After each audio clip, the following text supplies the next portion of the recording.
Aleluias. Nós acabamos de louvar ao Senhor, cantar louvores a Ele. É algo maravilhoso para nossas vidas, podemos fazer isso. Agora nós vamos passar ao momento da palavra, da meditação do Evangelho. E que Deus nos ajude, que o Espírito Santo nos conduza para que possamos aprender um pouco mais do Evangelho, aprender um pouco mais da graça do Senhor, a qual está sobre as nossas vidas, e termos esse crescimento de maneira direcionada pelo Espírito Santo. É algo que nos faz ficarmos felizes. No culto passado, nós olhamos um pouco sobre aquilo que o apóstolo Paulo fala do pecado habitando em nós, né? O pecado que habita em mim. E nós podemos aprender o quão isso é terrível, o quanto essa declaração é assustadora. E o apóstolo Paulo, ele nos leva a enxergar essa doutrina de uma forma única, pois tudo o que a nossa geração deseja é o oposto do que o apóstolo Paulo está ensinando. A nossa geração, ela acostumou a terceirizar, a sempre achar um culpado para aquilo que está acontecendo com ela. Seja na sociedade, seja consigo mesmo. E espiritualmente, as pessoas acabam fazendo isso. As pessoas começam a terceirizar as suas culpas, ao invés de eles olharem para si e enxergarem que em si, na sua natureza, o mal, o pecado habita nele. E como nós vimos, o pecado não é algo que vem de fora. É isso que a nossa geração não compreende. E nós vimos que o apóstolo Paulo, então, ele faz com que nós voltemos a nossa atenção justamente para esse detalhe. O apóstolo Paulo, ele diz o mal que habita em mim. E isso é terrível, pois nós vimos a força do pecado. Nós vimos que o pecado é algo que flui de dentro do homem. Então o apóstolo Paulo, ele faz isso de maneira magistral e nos faz enxergar essa verdade. E nós, através do Espírito Santo, pedimos a Ele que nos conduzisse para que nós realmente entendêssemos isso, chegássemos a uma conclusão perfeita dessa condição que a Bíblia nos ensina. E hoje nós vamos continuar olhando dos versículos que nós citamos, do 16 ao 20. Nós olhamos o 16 e o 17 no culto passado. E no culto de hoje, nós vamos olhar o 18 e o 19. Então, para nós, amados irmãos, é algo gratificante podermos ter esse momento diante do poderoso Evangelho de Deus e podermos meditar nele, para que possamos ter um crescimento, tanto na graça quanto no conhecimento. Isso para nós é um privilégio, como nós sempre falamos, pois em muitos lugares o Evangelho nem sequer é mencionado. Em muitos lugares hoje, nessa noite, as pessoas estão reunidas em torno de si mesmas, em torno de um culto voltado para si, onde o culto não é cristocêntrico e nem teocêntrico. Antes é antropotrocêntrico. O homem é o centro. E para nós nessa noite vai ser algo maravilhoso, como tem sido a cada culto, pois a nossa intenção é adorar a Deus, glorificá-lo e nos alegrarmos nele. Mas uma das funções do culto também é edificar a igreja, consolar a igreja e exortar a igreja. E nós só podemos fazer isso através da palavra de Deus. Então nós vimos no culto passado e meditamos um pouco sobre o que o apóstolo Paulo nos ensina sobre o pecado que habita em nós. E ele nos chama a atenção para esse ensino, pois esse ensino ele é fundamental na compreensão de algo importantíssimo sobre o pecado e também sobre a natureza humana. Podemos, amados, notar que o apóstolo Paulo nos faz perceber que o problema maior do homem com relação ao pecado é que o pecado não é algo que vem de fora dele, não, mas é algo que vem de dentro do próprio homem. E muitos não se atentam para isso. Por isso eles vivem sempre procurando uma terceirização. Por isso, ao invés do homem olhar para si e ver que ele é a fonte do pecado, ele procura terceirizar isso através de demônios, através da sociedade, através de qualquer outra coisa que não seja ele mesmo. Então o apóstolo Paulo, ele nos faz enxergar a real fonte do pecado, de onde o pecado vem, de onde o pecado flui. E isso, como nós já falamos, é algo assustador, pois diferente da nossa geração, que aprendeu a culpar tudo ao seu redor e a se vitimizar por tudo, o apóstolo Paulo nos mostra, através da sua carta, que o problema do homem é ele mesmo, sempre foi e sempre será a sua própria natureza. Amados, e ainda mais, é algo muito mais profundo do que isso, pois não é o que o homem faz que o torna um pecador, não, mas sim quem ele é, a sua própria natureza. Então isso, a nossa geração, ela procura manter distância. A maioria dos cristãos, eles não conhecem essa realidade. E o apóstolo Paulo, ele faz com que nós notemos isso, percebamos isso. O apóstolo Paulo, como nós falamos, ele coloca essa expressão, que é uma expressão aterradora. O apóstolo Paulo, ele faz com que nós olhemos para a fonte do mal. E ele diz então que o pecado habita nele. Essa é uma verdade, onde todos os homens estão sujeitos à natureza do ser humano. É isso que o torna um pecador. Muitas pessoas acabam olhando para o fruto, porém, o fruto de uma árvore é a expressão da sua raiz. Você dificilmente vai encontrar banana em uma mangueira. Você sempre vai encontrar mangas em uma mangueira. Porém, o fruto revela a raiz, revela aquilo que a árvore é. Então, o homem, o ser humano, é a mesma coisa.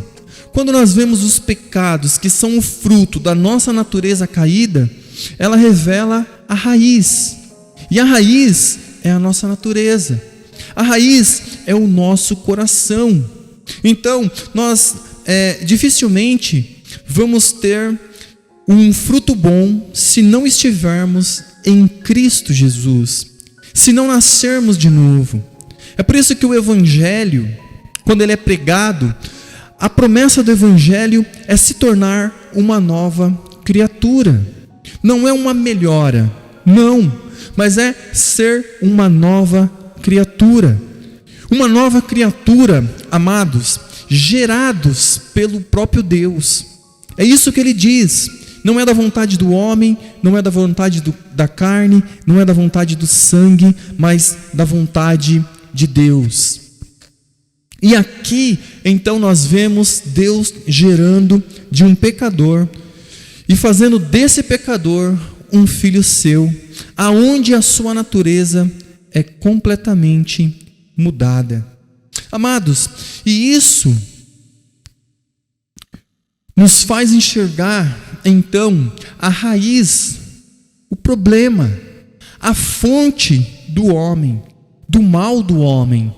Sim, e como vimos isso, essa doutrina que o apóstolo Paulo ele mostra e ele ressalta aos nossos olhos, o próprio Jesus Cristo a ensinou. O problema é que nós nunca damos ouvidos e a atenção necessária para os ensinos da Bíblia. Porém, hoje, nessa noite, o que eu espero é que o Espírito Santo de Deus faça isso, desperte você para essa verdade bíblica, e que de fato você possa olhar para si, como nós falamos e temos falado, quando o Evangelho ele é pregado, quando a lei é apresentada, o grito de socorro e o grito de desespero tem que surgir nos seus lábios. Ai de mim, quem me livrará do corpo dessa morte? Miserável homem que sou. Sim, amados, essas palavras têm que surgir em nossos lábios, pois Cristo, como nós falamos, ensina o que Paulo acaba de dizer. Paulo ele diz que o pecado habita nele. Agora, o apóstolo Paulo, ele vai mencionar uma outra coisa. O apóstolo Paulo, ele vai mencionar que não há nenhum bem que habite nele. E isso nos faz então enxergar uma grandeza dessa doutrina. Porém, voltando aqui à fonte do pecado, aonde é o próprio coração do homem, podemos então ver o próprio Jesus ensinando isso. Em Marcos capítulo 7, versículo 20 e versículo 23, ele disse, o Senhor Jesus, e dizia: o que sai do homem, isso é o que o contamina. Porque de dentro do coração dos homens é que procedem os maus desígnios, a prostituição, os furtos, os homicídios, os adultérios, a avareza, as malícias, o dolo, a lascívia, a inveja, a blasfêmia, a soberba, a loucura. Ora, todos esses males vêm de dentro e contaminam o homem. Então veja, é a mesma coisa que Paulo está ensinando. Paulo ele diz: o pecado que habita em mim. Como nós falamos, Tiago diz a mesma coisa. Quando ele fala sobre as tentações dos homens, ele diz: o homem ele é tentado pelo seu próprio desejo, pela sua própria vontade. Então veja, não é algo externo ao homem, é algo que vem de dentro de si, da sua natureza. Então o apóstolo Paulo, Jesus e Tiago ensinam que o pecado habita no homem. O homem ele não precisa de demônios para fazer o que ele faz, para praticar os pecados que eles praticam. Veja que interessante, se você tirar todos os demônios da face da terra, o homem continua sendo tão mau quanto ele é. Os pecados continuarão sendo praticados da mesma maneira.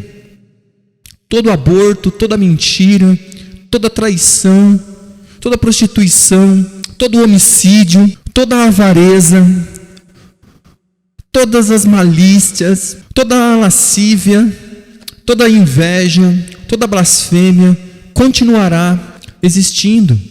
Por quê? Porque o problema flui de dentro do próprio homem.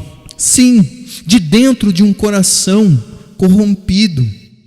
Então, amados, o que nós vimos no culto passado e o que nós estamos lembrando hoje nessa noite é como se Paulo estivesse expondo a fonte do mal, do pecado. A fonte aqui é exposta de maneira clara para nós. Não pode de uma fonte de água doce sair água salgada, nem vice-versa, amados. E muito menos jorrar as duas fontes, as duas águas da mesma fonte. Isso é impossível. Então, aqui está o coração do homem, exposto, escancarado. Aqui está o coração do homem, a fonte do pecado, a fonte de todo o mal que habita em mim, diz o apóstolo Paulo. E nós vimos isso no culto passado. Deixe-lhe eu lhe dar um exemplo da coisa terrível que é isso. Por exemplo, lá na França existe um rio chamado Sena. Alguns rios se encontram em estados tão extremos de poluição que parecem ser impossível de ser recuperados. Felizmente, porém, nada é impossível por meio da tecnologia que existe nos dias de hoje. Também a conscientização e projetos que visam a despoluição de um rio que aparentemente está condenado. Então lá na França tinha esse rio, e esse rio, ele parece um pouco com o rio Tietê, aqui de São Paulo. E esse rio Sena, ele estava condenado, né? O rio Sena é considerado o mais importante da França. E na década de 1960, ele foi considerado biologicamente um rio morto. Assim como um pouco o rio Tietê, a qual nós conhecemos bem. Então, esse rio Sena, a partir de então, ele foi incluído em uma série de leis de proteção ambiental e em projetos nos quais foram investidos milhões de euros ao longo dos anos. No geral, as ações constituíam em forma de recuperar o ecossistema do rio e na criação de estações de tratamento. Atualmente, estudiosos dizem de todo o mundo, constatam que os franceses já esperavam. O rio foi despoluído e está vivo. A água é cristalina e uma variedade de peixes e outros seres vivos, sendo que o rio é seguro até mesmo para a presença de humanos autorizados. Olha, então aqui está um rio que era totalmente poluído. O seu estado era de morto. Porém, o que eu quero dizer com isso? O que eu quero dizer com o rio Sena? O que eu quero dizer com o rio Tietê? O porquê que esses rios se tornaram poluídos, sujos, fétidos? Porque eles se encontram ou se encontravam na situação que eles se encontram. Porque as pessoas depositam nele todo o lixo, jogam lixos orgânicos, químicos, jogam esgotos, jogam todo tipo de coisas que degradam o meio ambiente. Por isso então eles ficam poluídos. Porém, quando nós olhamos para a nascente do rio, lá surge uma água cristalina, límpida, uma água a qual podemos beber, diferente da água que passa próximo das nossas casas, que evitamos até de colocar a mão, evitamos de cheirar. Então veja, a fonte do rio é limpa, porém o seu canal é sujo. Mas por que ele é sujo? Porque as pessoas o poluíram, colocaram nele toda a sujeira que se encontra. Agora olha que interessante, o rio Tietê é mais limpo do que o homem, pois o homem não é a sociedade que coloca o pecado nele, não é os demônios que colocam o pecado nele, não são as coisas externas que colocam o pecado no homem, não. Diferentemente do rio Tietê, a fonte do rio Tietê é limpa, porém a fonte do coração do homem é suja. Veja, o que contamina o homem, disse Jesus, é o que sai do seu coração. Então, amados, o que contamina o rio são as coisas que são lançadas nele. O homem é totalmente diferente. Então, se você quiser despoluir o rio Tietê, como foi feito a despoluição do rio Sena, o que você deve fazer? Deve fazer todas essas coisas que o governo francês fez. Deve conscientizar as pessoas, deve colocar estações de tratamentos, devem fazer coisas para recuperar o rio. Mas eu tenho uma solução muito melhor. É só tirar o homem de perto do rio, que o rio volta por si mesmo a ser límpido, a ser limpo, a ser uma fonte de vida. Pois o rio, ele não precisa da ajuda do ser humano para se tornar o que ele é, limpo. Veja, aqui está o rio Tietê, a sua fonte é boa, a sua fonte não está poluída. O rio Sena, a mesma coisa. Então, se nós, olhando para o homem, o que nós vemos?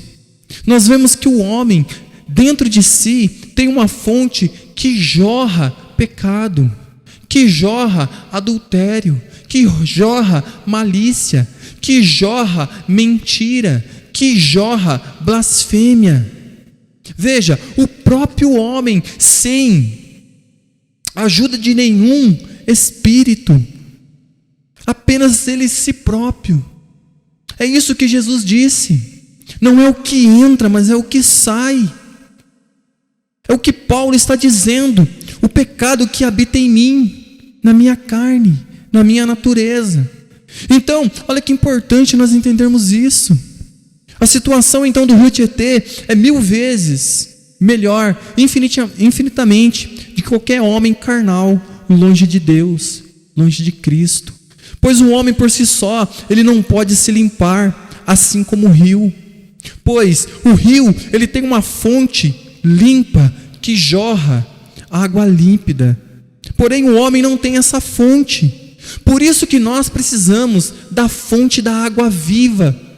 Por isso que nós precisamos de Cristo, porque Ele é a fonte da vida.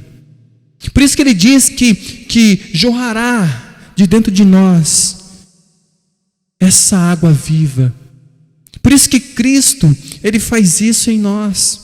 Então, amados, aqui nós conseguimos ver então que a fonte é fundamental. E o apóstolo Paulo, ele faz isso, ele nos mostra. Então, como nós estamos falando, precisamos ter essa realidade diante de nós. E vamos lembrar aquilo que o apóstolo Paulo nos diz, do versículo 16 ao versículo 20. O apóstolo Paulo diz: ora, se faço o que não quero, consinto com a lei, que é boa. E nós vimos isso. Nós vimos que o apóstolo Paulo nos fez olhar para isso por diversas vezes. No versículo 17 ele diz: nesse caso, quem faz isso já não sou eu, mas o pecado que habita em mim. Veja o que ele está nos mostrando. Veja essa realidade a qual nós temos que nos colocar. Porém hoje, no culto de hoje, vamos olhar o versículo 18 e o versículo 19. E o versículo 20, pois é como se ele voltasse ao versículo 17. Ele diz assim no versículo 18: porque eu sei que em mim, isto é, na minha carne, não habita bem nenhum, pois o querer o bem está em mim, não porém o efetuá-lo. Porque não faço o bem que prefiro, mas o mal que não quero, esse faço. No versículo 20 ele diz: mas se eu faço o que não quero, já não sou eu quem o faz, e sim o pecado que habita em mim.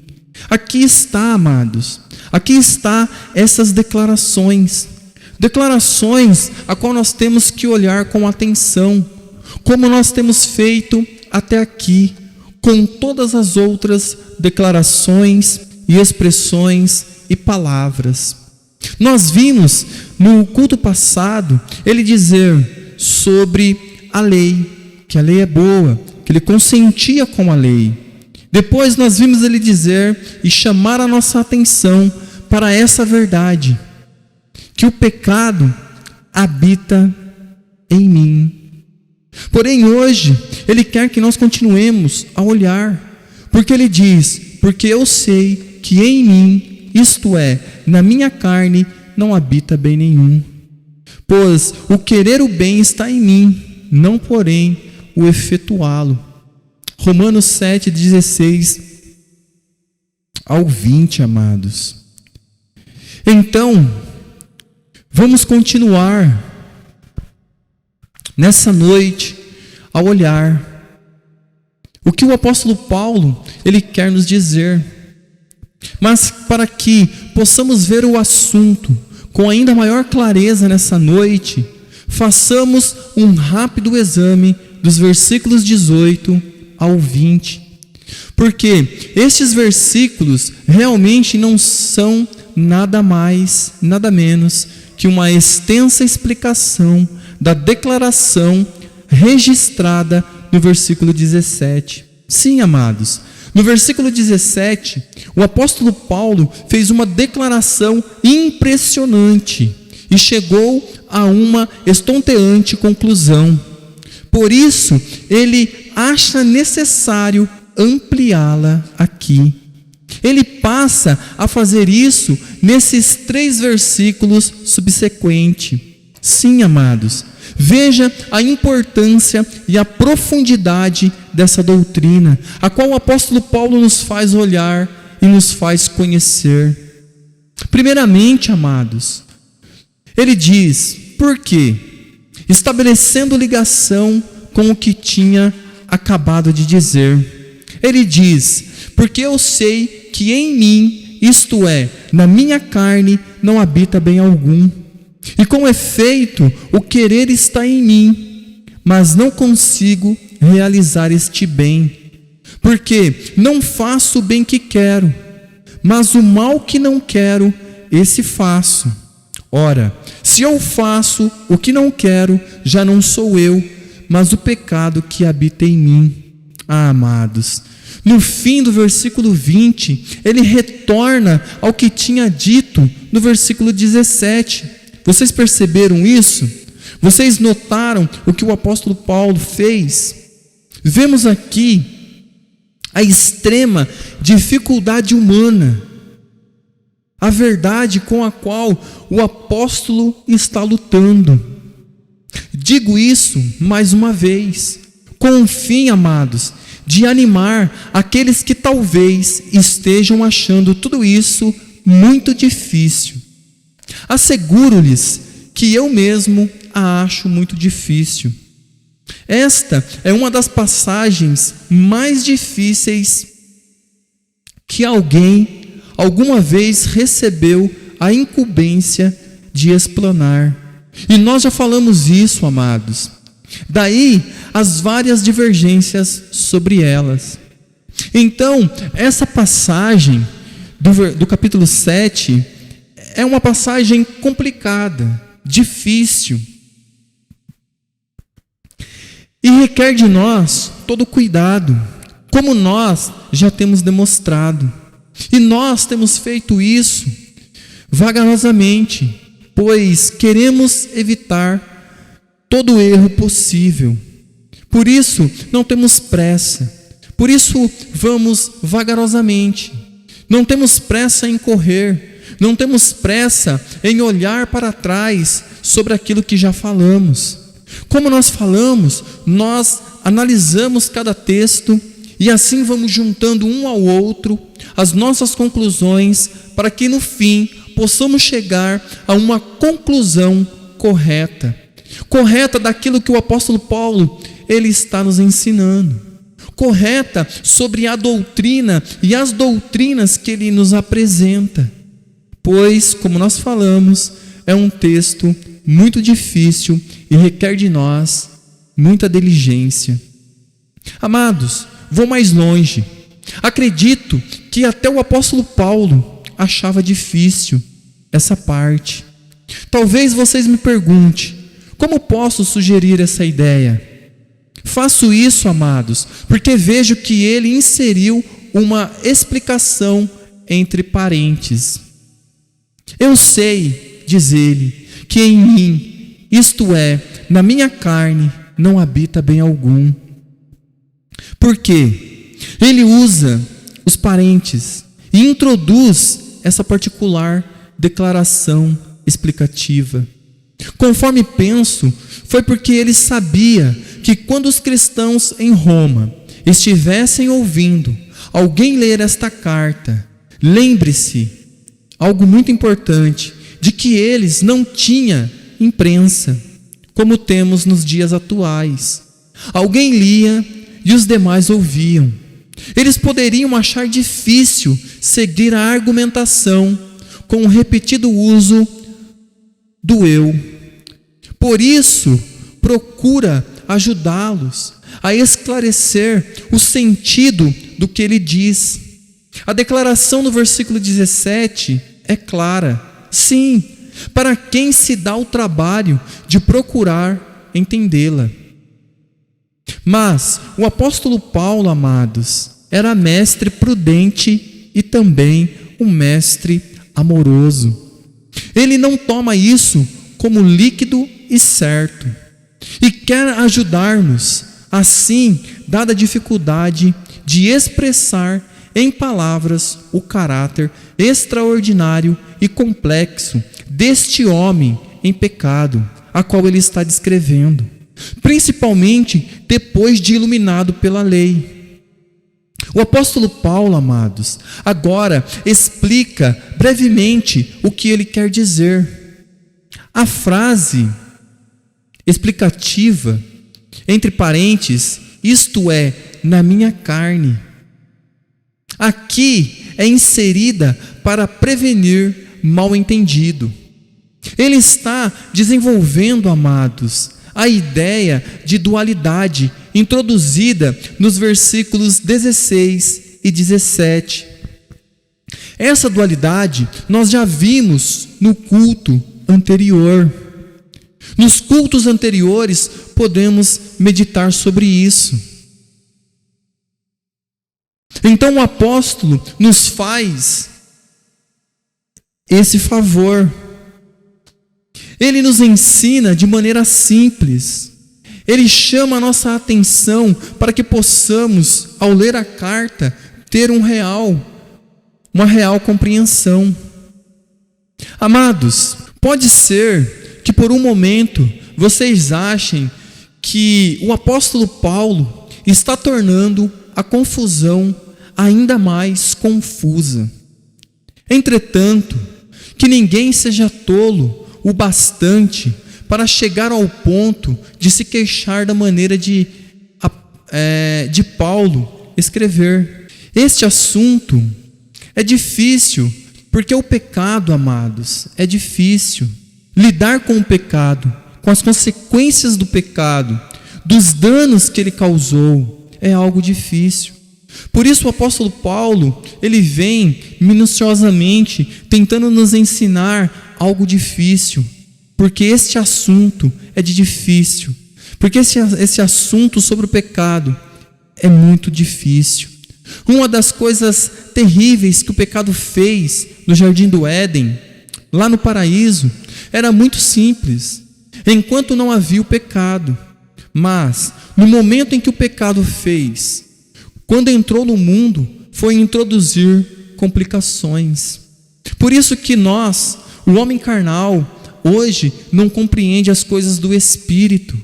Por isso que nós, mesmo depois de nascer de novo, se o Espírito Santo não nos instruir, não nos conduzir pelas Sagradas Escrituras, também não conseguimos entender. Pois esse assunto, como nós falamos sobre o pecado, ele é pouco quisto dentro da igreja, ele é pouco ensinado. As pessoas ignoram esse assunto. Melhor fora nunca falar sobre ele. Amados, por isso que o pecado, após a queda, introduziu muitas complicações em nossa mente, em nosso entendimento, na nossa compreensão. E para nós, sem o Espírito Santo, isso se torna ainda pior. Por isso, a nossa oração é para que o Espírito Santo, de fato, nos faça compreender essa doutrina, a qual o apóstolo Paulo está expondo para nós. Amados, era preciso ocultar o primeiro pecado, e Adão e Eva se esconderam. Depois se puseram a mentir, e o processo, amados, continuou daí para cá. Não culpem o apóstolo Paulo. Foi o torpe pecado que está em nós que produziu essas complicações no homem, a qual eu mencionei. Tudo é ilustrado com muita clareza aqui. Vejamos as frases, porque eu sei, diz ele, o apóstolo Paulo, que em mim não habita bem algum, que este mim seria este. Obviamente é o mesmo, referente àquele de quem se pode dizer: o pecado habita em mim. E nós temos então agora que começar a olhar essa expressão mim, como nós olhamos o eu nos cultos passados. Veja, nem sempre o eu quer dizer a mesma coisa, a mesma pessoa.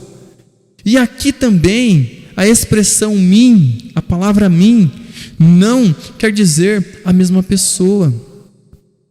Obviamente, este mim se refere àquele de quem se pode dizer o pecado que habita em mim.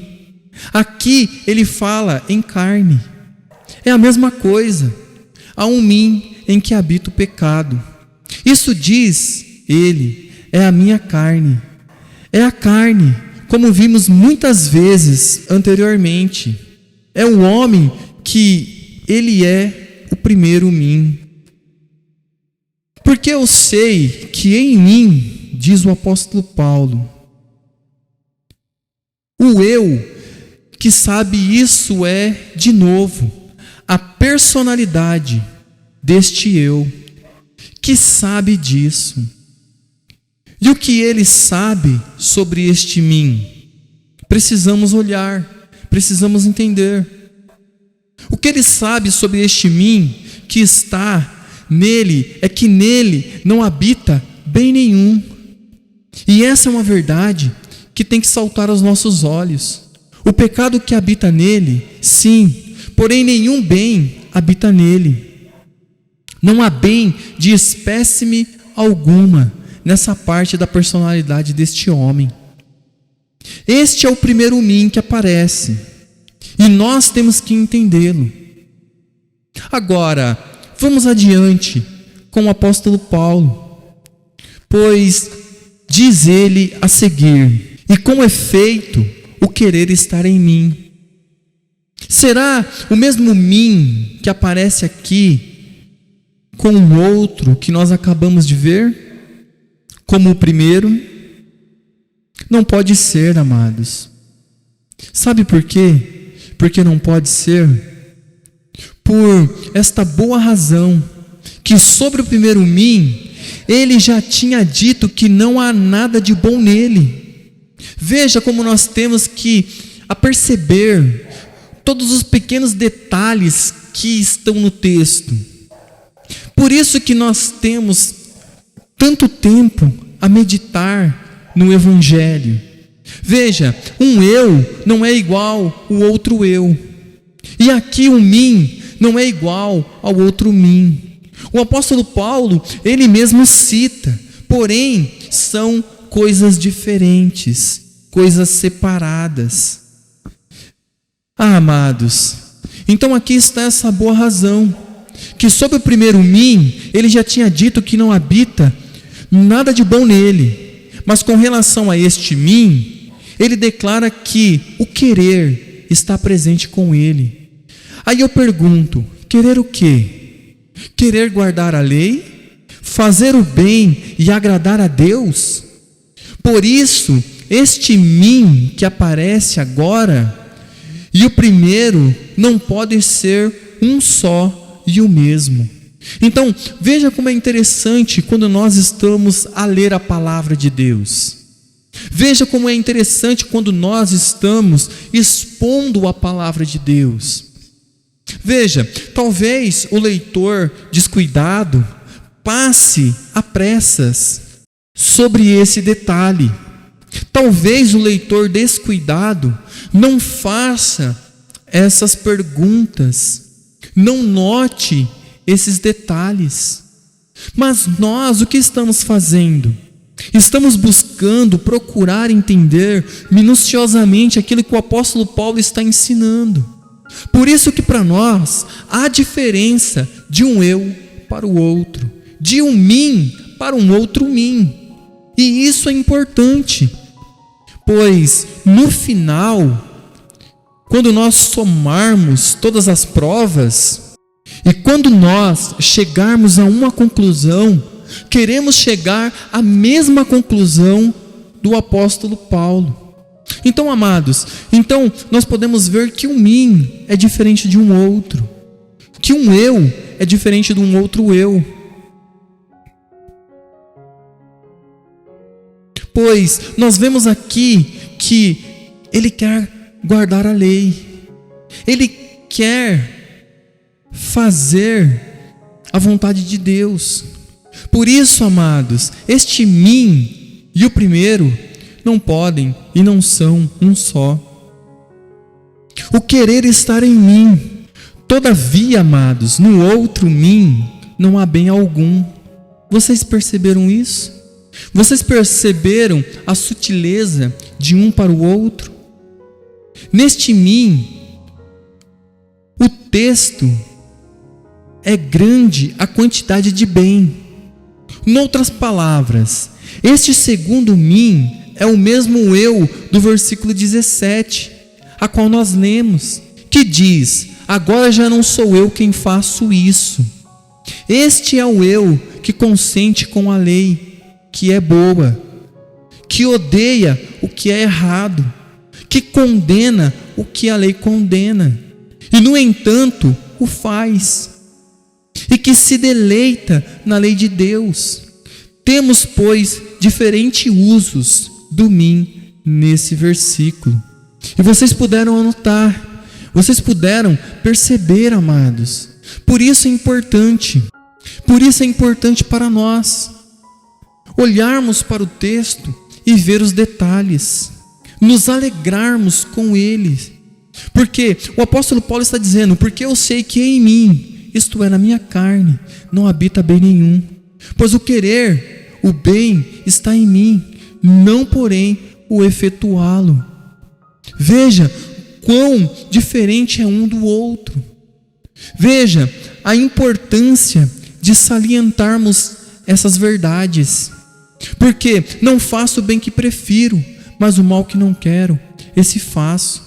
Aí no versículo 20 ele diz: mas se eu faço o que não quero, já não sou eu quem o faz, e sim o pecado que habita em mim.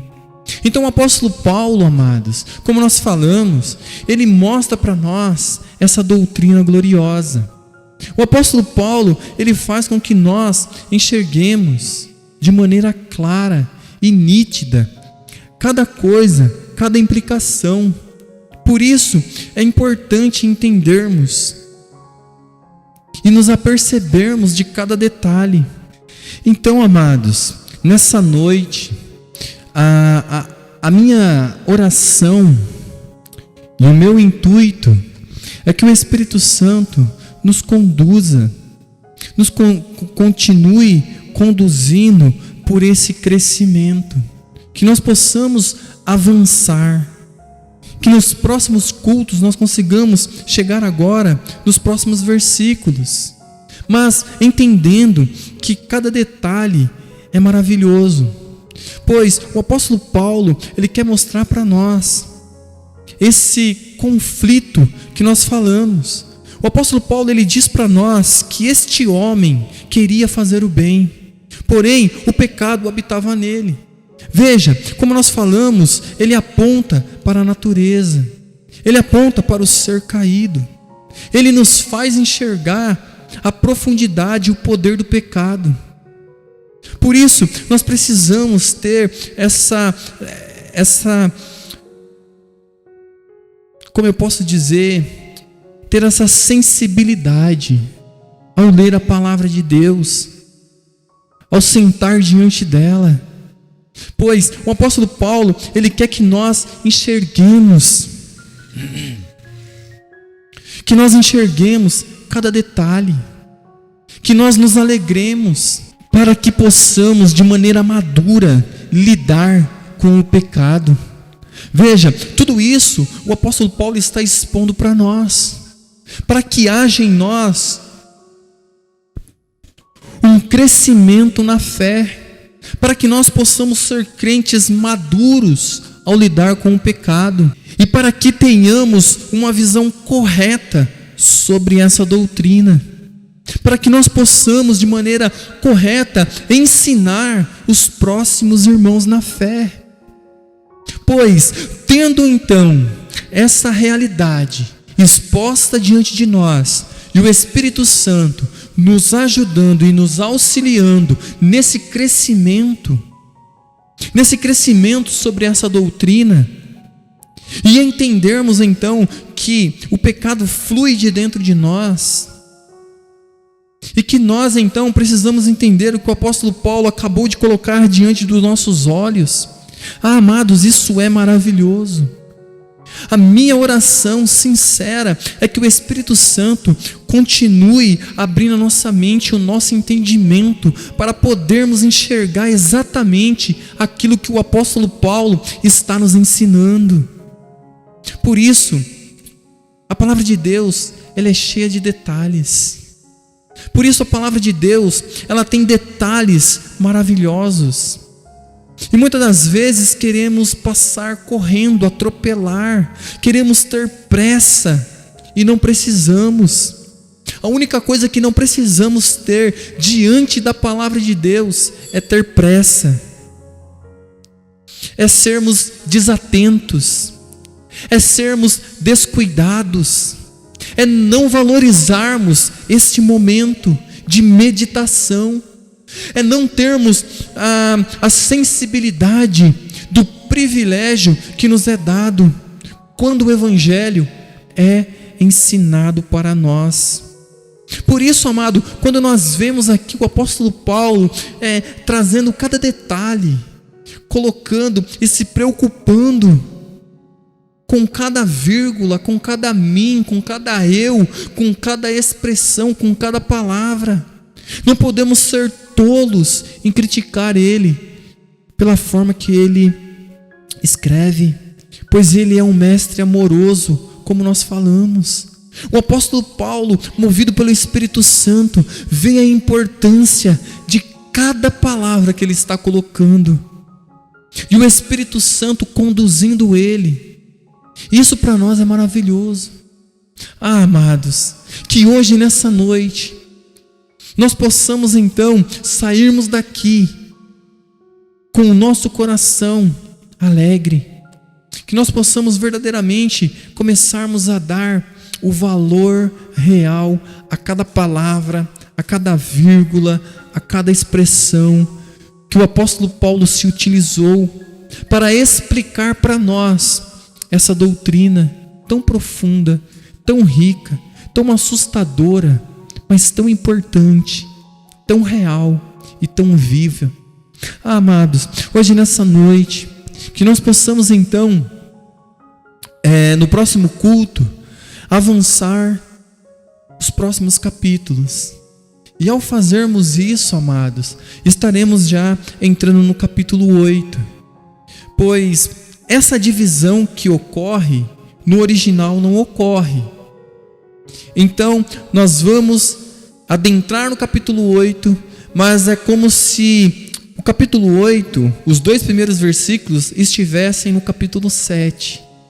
Então nós vamos fazer isso, por quê? Porque o apóstolo Paulo, ele continua fazendo